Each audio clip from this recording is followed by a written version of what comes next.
Welcome back to the Tough Love Podcast with Dr. John O'Connor.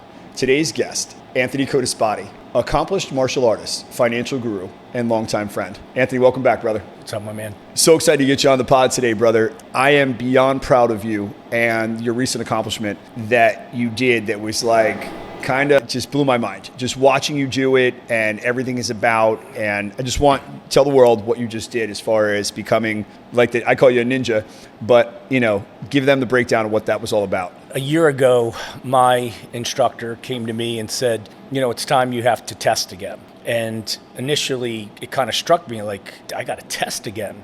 I've been in the martial arts for over 40 years, and for him to say you have to test, it kind of struck me because I said, well, I'm a 7th degree black belt in Kyokushin, and what's 8th going to get me? What does that really mean to me? And let me insert one thing for the audience, they won't know. I know you say it, they didn't say it. That means bare knuckle fighting? Or Kyokushin actually means ultimate truth, but Kyokushin, the foundation of Kyokushin is bare knuckle, bare shin. Okay. So we predominantly don't wear equipment. Our fighting style is generally bare knuckle. Awesome. It's an aggressive, it's a hard style. It's a hard martial art. And get back into the process, because I know that we did a ton to keep you mind, body ready. Yeah, so when I committed to getting on this journey to 8th, it's a year journey, and I went through so many ups and downs and then had some real moments that I never thought I would have. Again, when I'm getting on this train, I was kind of trying to figure out, what am I doing? What's going to be my outcome besides just a stripe? Because the stripe wasn't that important to me. My teacher always says, yeah, because you have 7, right? So the 8th, but I didn't know that getting on this path would be absolutely a life-changing, altering event for me at 56. And it really made me go deep. And as I started training, because we have a testers class every Saturday morning, the testers get together and my students are all excited because, here's Shihan coming to test with us, right? To train to test for summer. And shortly into this training, I started to realize wow, I can't keep up with these young kids anymore. And I always prided myself on being the first and the strongest and the fittest of all these young kids. And yeah, I remember. And I was like, oh, wow, I have to rethink this. What's wrong with me? And then, being a full contact style, I started to realize that my body wasn't handling the contact like it used to. And so I had all these mind bombs that were just being dropped. And I was going home what am I going to do? So there was so much soul searching. And it was a personal and it was a solo journey. Because who were you really going to tell this to and explain this to? It's going to understand it, yeah. And then you had to strip back and throw the ego out and said, wait a minute, you have to redefine who you are to make it forward. What do I have to let go to move forward? And the journey began. Excellent. So that was the amazing thing, because, for me and, background for the audience, you've been under my care on and off for 10, 15 years now. And I've watched you be a beast. And, it's funny for the audience, they don't know you. You're not one for talking. And when your clients, students come in, their facial expression changes, like hearing, obviously this is going to be a big statement, but I love watching basketball Hall of Famers talk about when Michael Jordan stepped on the court, and watching these guys that all come from, again, this is their hobby and they're extremely successful. And obviously you have females as well, and there are 2 that are masters. They're like, Anthony's different. And, Shihan, very respectful of the highest regard. And again, a proud point for me, because I love that. And I know when we were training side by side and I was still doing the basketball training, I was like, bro, I don't know how you do it, because I'm not getting swung at, you're getting hit. And I don't know how many times I've worked on your ribs and I would be scolding you. I'm like, dude, can we put a pad on? I think they sell that big barrel thing. You're like, no, they got to hit me. And I was like, you're broken, dude. We can't fix this, It's interesting. There was only so many ways for you to put me back together. Yeah. But here's what's really cool. I mean, I was fortunate enough to have people like you on the journey, because I wasn't getting there by myself. This was that one journey that, it wasn't grab a backpack, throw a bottle of water and a couple, apples, and I'm on my own. I really needed a team this time. But I took it serious, right? Like, how many people at 56 years old are still going to drive the initiative and really try to reach another level, not just for myself, but for all of my students, for the association, because it's bigger than me. So it was interesting. Yeah, think about how many injuries I had during this time. I tore both hammies, shoulder, neck, forearm, neck, low back, and all this stuff was happening. Your I think my feet, yeah. And I think one of the things that people never saw was, me going home or just laying in bed and just that like self-doubt was creeping in. Yeah. And it's like, you got to push that fucking shit back, right? Because you have an outcome. And outcome driven, it doesn't matter about the injury. It doesn't matter about, the obstacle. It's the outcome. Let me take you back about 2 years ago. So I was down in my basement. I was at my desk, and I had so much going through my head. And I literally was saying to myself, like, is this it for me? Did I cap out physically? Did I cap out with my, ability to go to different levels in the martial arts and in the financial service industry? I'm like, is this it for me? And I remember it was a bad place to be, because I never felt that way before. And I definitely went on a major soul searching endeavor to figure out, what is the next thing for me? And I mean, it was bad. It was a low point for where I was at. And literally, I kind of shut everything down, stripped away all the minutia of everything around me, and said, I'm going to do a hard reset. Just got back to, drinking, got back to, eating right, just really putting a lot more into me and saying, what do I need to do? Each day was getting better and was getting better and was better. And I just kind of kept that vision. And then the magic started to happen. And I saw little glimmers. I saw the glimmers. And these little achievements became bigger achievements until all of a sudden, almost 2 years later, amazing things happened in my life. And I said, I cannot believe in this period of time how my life transformed.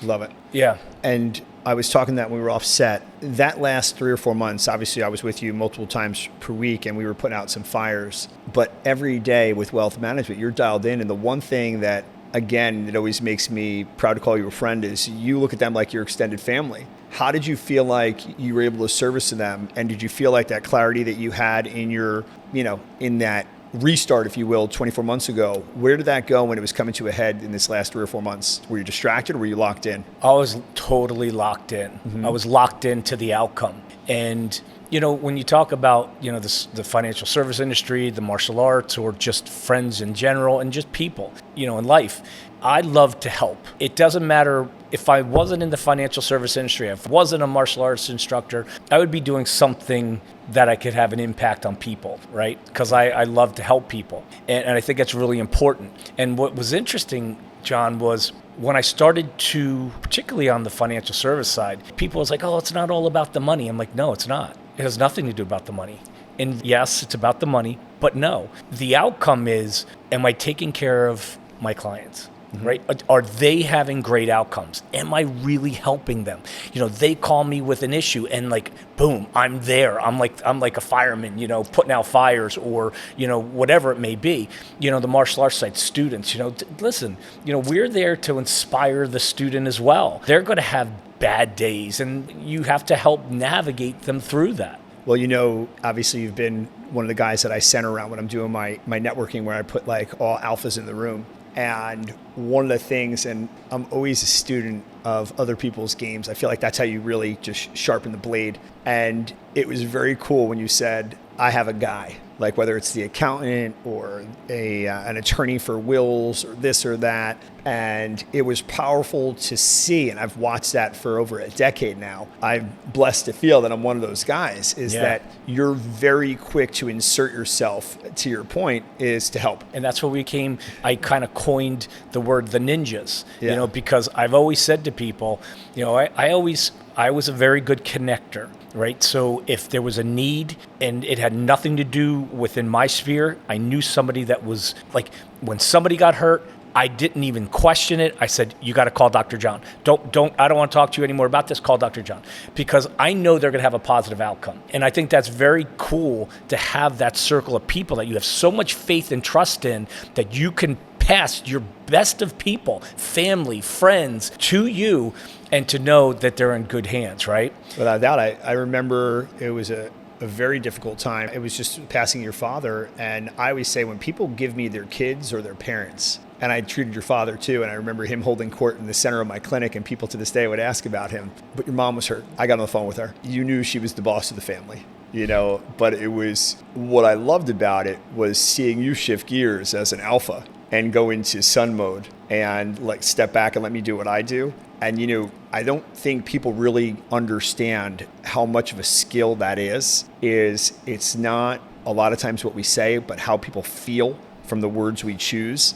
And you were like something along the lines of, Mom, he's the best. Let him walk through. And if he's not going to help you, he's going to point you in the right direction. And it just it was a level 10 in the room, and it went down to a 1. And ironically, I think she got better on her own over a little bit of time. Yeah. But it was amazing how once we de-escalated the situation, how everything got better. Yeah. Bringing it back, what I love to talk about is, you hit it, man. You're there. You're like a freaking ninja now. The one thing that was neat, that obviously you were celebrating your other people, and would you just hit 50,000 followers on one of your social media platforms? Yeah, I think on Facebook. Facebook, yeah. Ladies and gentlemen, Anthony in his right space is a monster in showing self-defense, mixed martial arts, and whatnot, and puts amazing content out from strong, confident, young female athletes and everything in between. But one of the things that I love to see from business owners when it's their family is how much thought you put into the write-ups on each one of your students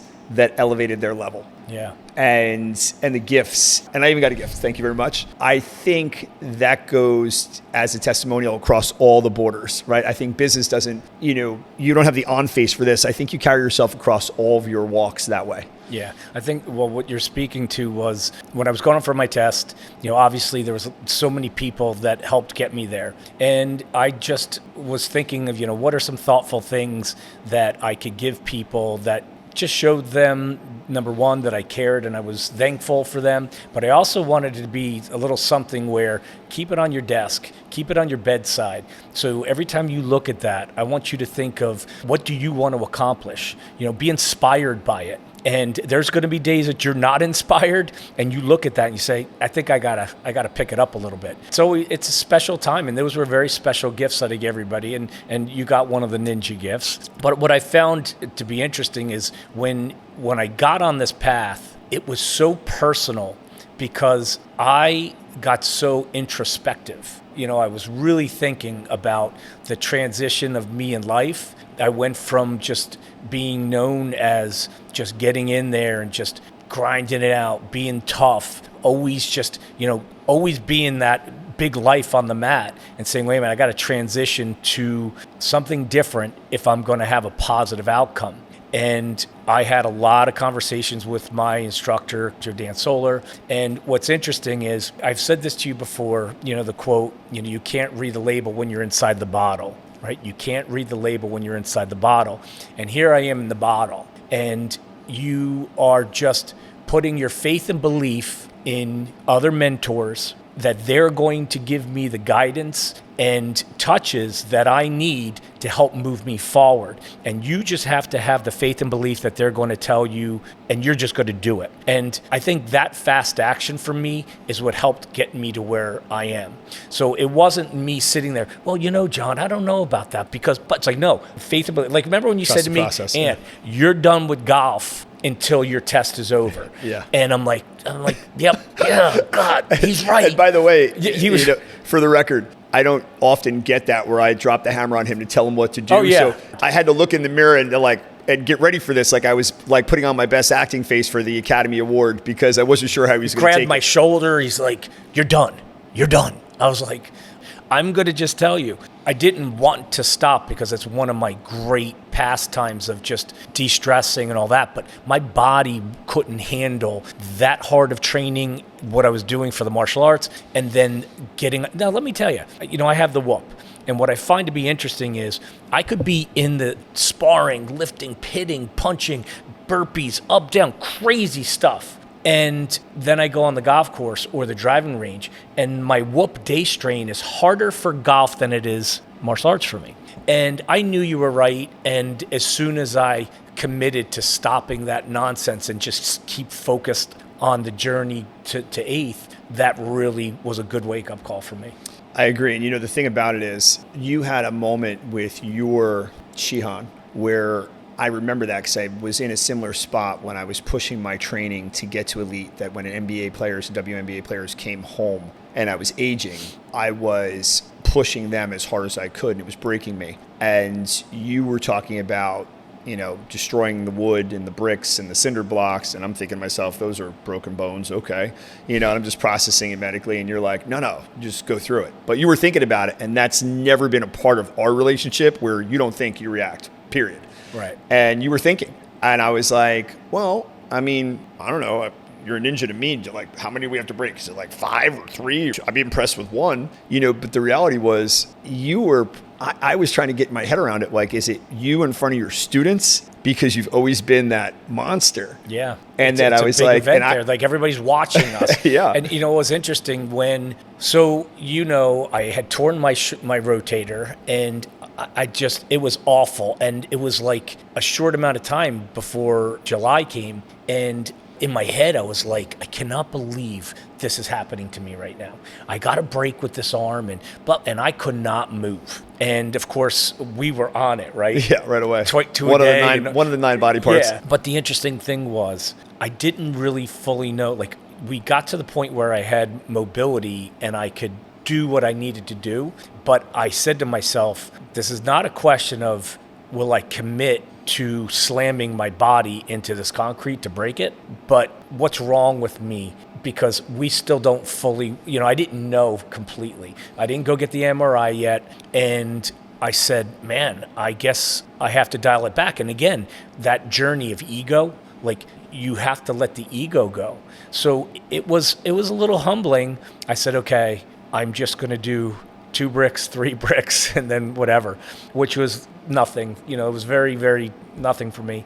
But it was humbling to get up in front of everybody and just break those little things. But it was interesting.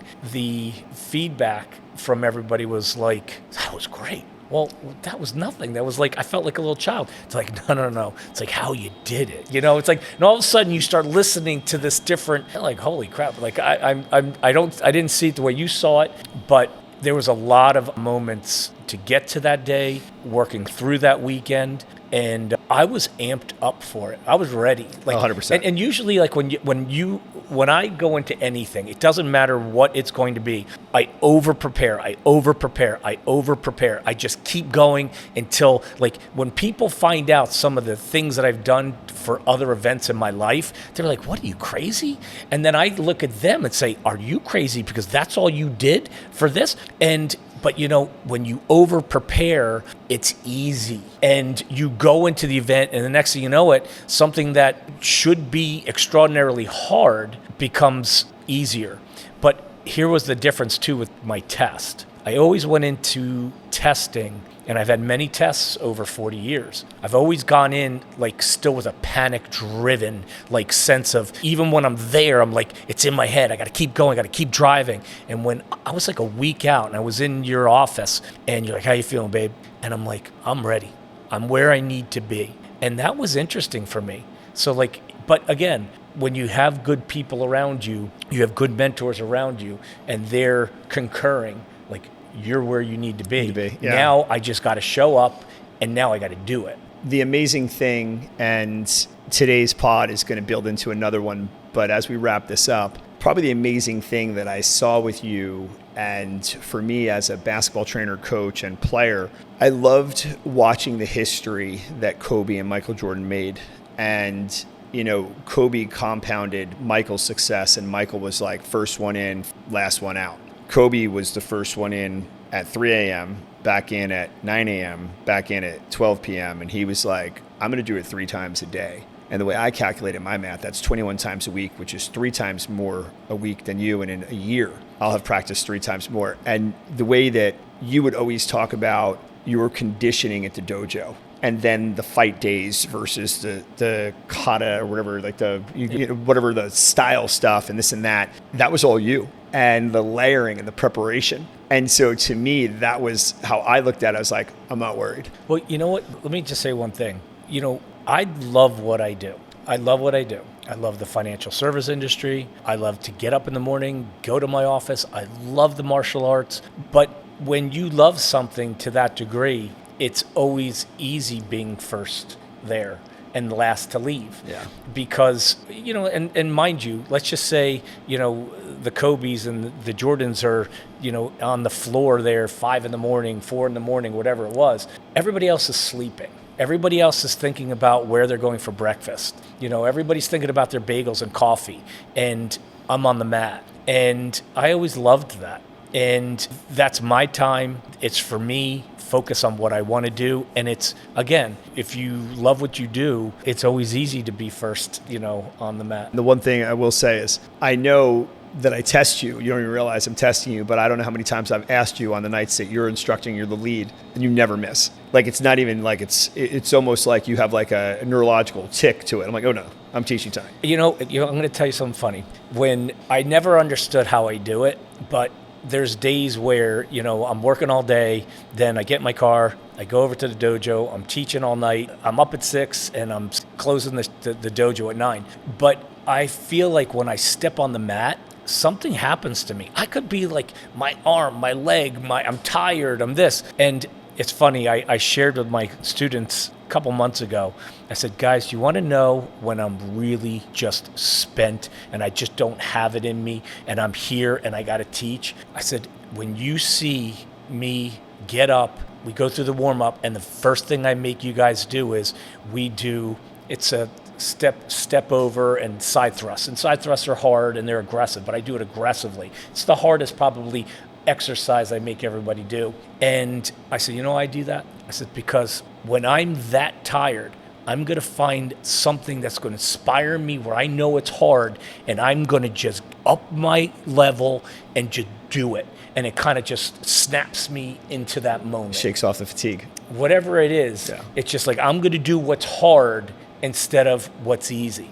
Yeah. And that's just not a tough guy thing. It's it's an outcome thing. Yeah, like I still want these. I don't want anybody to come to a class and not be like, that was not. I didn't have a good outcome. I didn't have a good class. Oh man, Concha was tired, or Shion was tired today. Or I don't want people to see that. I want them to be inspired by what's happening on the mat. Man of Steel, like you'd say, Superman. Yeah. There's no tired days, no average days. Well, ladies and gentlemen, Anthony, congratulations, first off. Thank you. Thanks for having me. What an amazing accomplishment. So proud of you. I have to say, and a huge shout out to Memory Laser and Technology, by the way, because you guys did a great job of keeping my slightly older brother here in great shape with all the body parts we were putting back together. But most importantly, the good and the positive that you put into this planet, to your students and the people around you during this time period, amazing, and a lifetime of it. It's almost like a lifetime achievement award to get that 8th stripe. Yeah. And so congratulations, proud to call you a friend, and looking forward to jumping on a pod with you again soon, brother. Awesome. Thank you. Thank you.